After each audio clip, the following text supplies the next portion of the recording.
Bonjour, je suis Maître Landry Pongo-Wonia du barreau de Kinshasa-Gombe, membre de l'Union internationale des avocats, coordonnateur régional du Centre d'études et de promotion de l'OADA. En cette qualité, mais aussi en qualité de membre de l'Union internationale des avocats, je suis invité à Madrid au 65e congrès de l'Union internationale des avocats qui se tiendra du 28 au 30 octobre 2021 sous la présidence d'honneur de Sa Majesté le roi Philippe VI.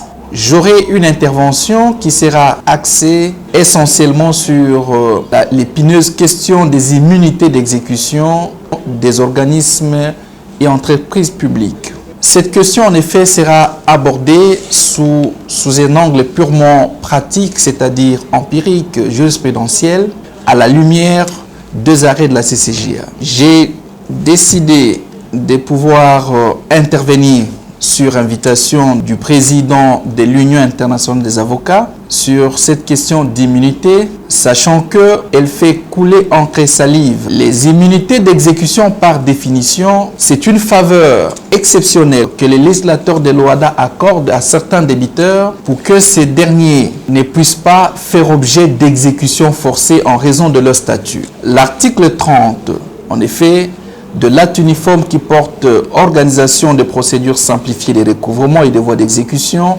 pose le principe d'immunité d'exécution et fixe les bénéficiaires de ces immunités d'exécution, notamment les organismes publics et les entreprises publiques. Du coup surgit la problématique des distinctions des entreprises publiques parce que dans l'espace OADA, au sein des 17 pays membres de l'OADA, il est des États comme la République démocratique du Congo, par sa loi de 2008 relative aux principes applicables aux entreprises publiques.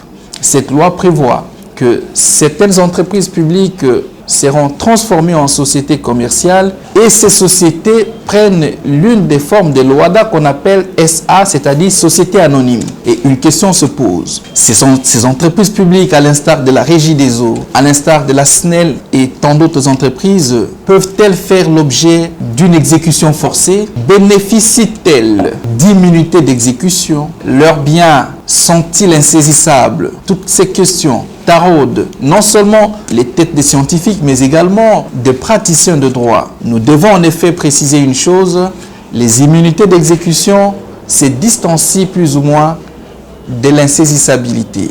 Les immunités sont posées à l'article 30 de l'acte uniforme sus-allusionné, alors que l'insaisissabilité, qui est une conséquence des immunités, c'est posée à l'article 51 du même acte uniforme qui porte organisation des procédures simplifiées de recouvrement et des voies d'exécution.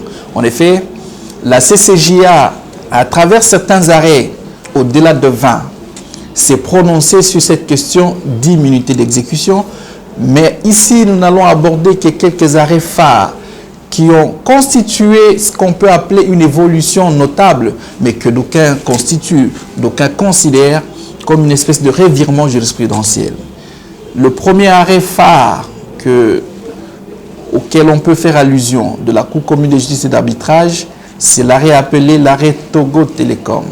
C'est l'arrêt numéro 43/2005 du 7 juillet 2005 où cette haute juridiction communautaire pose les principes d'immunité d'exécution, mais sans entrer dans les détails, où l'on dit les organismes publics ainsi que les entreprises publiques sont bénéficiaires des immunités. Tel est le contenu de cet arrêt appelé Togo Télécom, l'arrêt numéro 43. Et cela, par manque de clarification de cette haute institution judiciaire, il y a eu une espèce de tollé général au sein de praticiens de droit, au sein même de la doctrine, des scientifiques. Il a fallu attendre l'arrêt numéro 103/2018, l'arrêt appelé Grands Hôtels du Congo. En effet, à travers cet arrêt qui a concerné notre pays, la République démocratique du Congo, un avocat confronté à une question de non-paiement de ses honoraires va saisir son conseil de l'ordre et finalement suivre la procédure irrelative et obtenir un titre exécutoire à l'égard face aux grands hôtels du Congo. Je veux citer ici un grand avocat, Maître Bakande Jawampungu, qui est également professeur d'université, qui était l'avocat des grands hôtels du Congo, à qui les grands hôtels devaient de l'argent.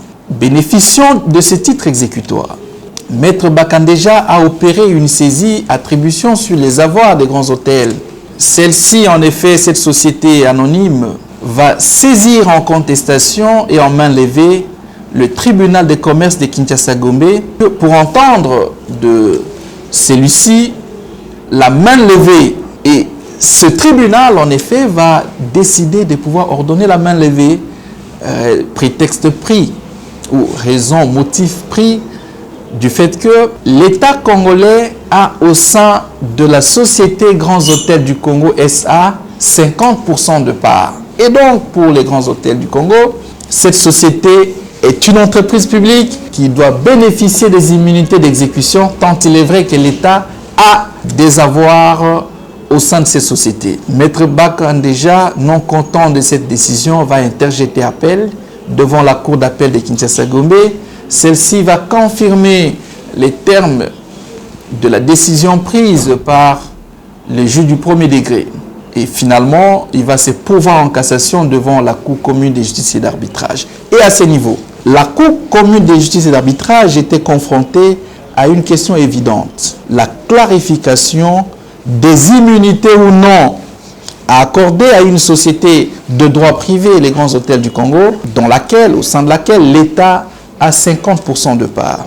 Répondant à la question, le 26 avril 2018, la CCJA estime, à travers son arrêt, que pour qu'une société où l'État a des parts bénéficie des immunités d'exécution, il faudrait que celle-ci, au sein de celle-ci, l'État ait 50% de parts plus 1, c'est-à-dire la majorité absolue de parts, 51% au-delà.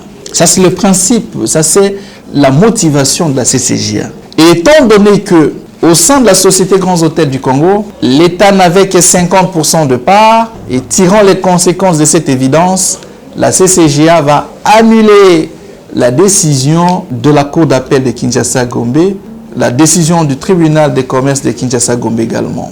Voilà.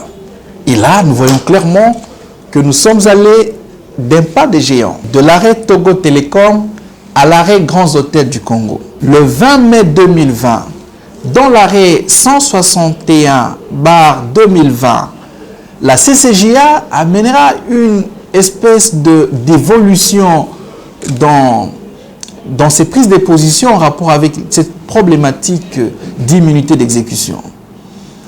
La CCJA dira que même si une des sociétés de l'espace OADA a la majorité absolue des parts, même si l'État est actionnaire unique, ça veut dire autrement que même si l'État a une majorité absolue des parts au sein d'une société ou est actionnaire unique et que cette société-là prend l'une des formes de droit privé instituées par l'OADA, nous le savons, société anonyme, société à responsabilité limitée, société à nom collectif, etc. Si cette société-là prend l'une des formes de l'OADA, eh bien, elle entend renoncer à ses immunités.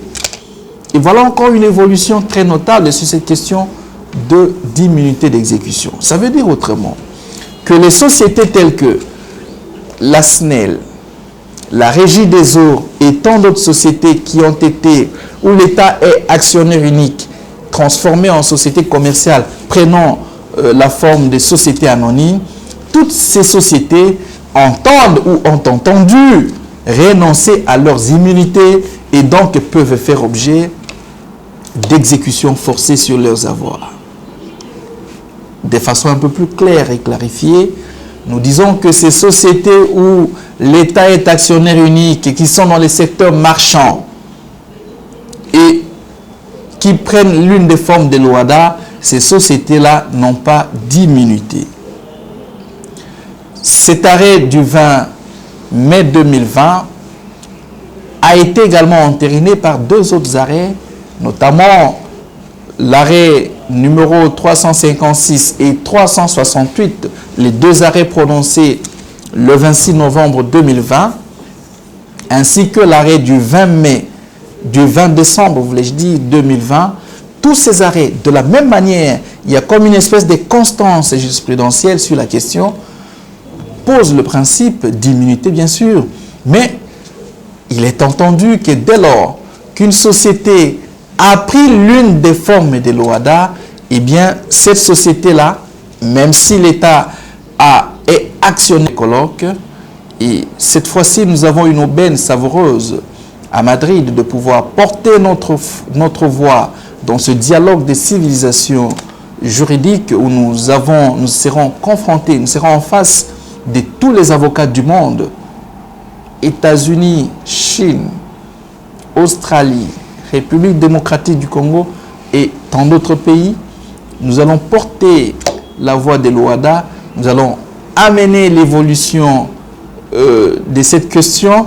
Nous savons également que la question a été abordée au niveau international, des juridictions internationales, par l'arrêt Eurodif, que d'aucuns connaissent, surtout ceux qui sont dans les domaines du droit international, et qu'à ce jour, la CCJA, pour au moins cette fois-ci l'Afrique, par une juridiction internationale, vient répondre à cette question, à certaines questions qui hantent les esprits des scientifiques, et nous espérons que cette question mérite d'être portée devant une doctrine internationale, devant des opinions, devant une industrie juridique où nous avons des acteurs de l'industrie juridique viennent se rencontrer pour des échanges. Et mon intervention passera en direct à 19h, heure de Kinshasa, à l'Union internationale des avocats à Madrid, sous la présidence d'honneur de Sa Majesté le roi Philippe VI. Merci.